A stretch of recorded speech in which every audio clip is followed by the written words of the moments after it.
Anyone who has watched this show knows I love to embrace all my Gen Xness.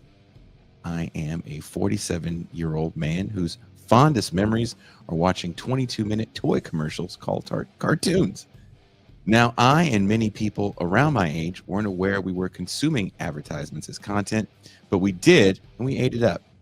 Adolescent viewers constantly enmeshed in the logic of consumption. Only in retrospect do we recognize that our very formative narratives were structured to sell us dreams as products. Yet this dawning consciousness gave rise to a demand for authenticity, a term that soon itself became a marketable attribute rather than an emancipatory practice. In the case of the band Nirvana, often mythologized as the archetypal anti corporate grunge band, illustrates this tension. Their mass market success required the branding of authenticity as a palpable commodity, even when that authenticity explicitly critiqued the market.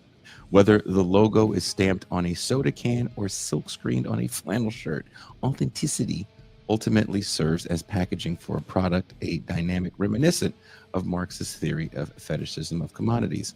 This struggle between meaning and mass appeal permeated in the 1990s cinema, as in Mike Judge's Office Space, where the main character, Peter Gibbons' revolt against the cubicle drudgery epitomizes the search for self actualization beyond capital's deadening routines.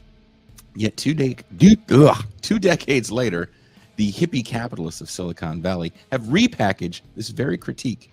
Beanbag chairs, nap pods, and arcade games adorned open plan offices, even as workers logged 50 plus hours a week. And intensification of labor masked as fun. But I say all this to really ask what happens to the generations that follow the one that happily consumed all those cartoon advertisements, yet was sold on the idea of authenticity?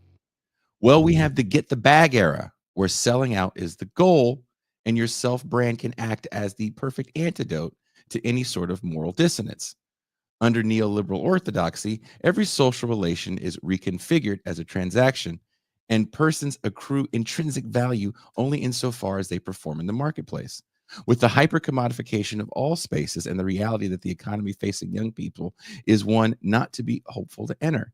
While April job numbers show a slight improvement from previous months, much of the job growth was short term. And due to the new administration's lust for wasteful government spending, not in military bloat, but in cutting employment in very valuable government services, the truth behind these employment numbers is quite staggering. In this context, youth may adopt either a dark nihilism or an overzealous hustle culture ethos, seeking side gigs to accumulate enough cultural and economic capital for social and intimate recognition. So I ask in the end, are they then truly all right? The kids, that is. To help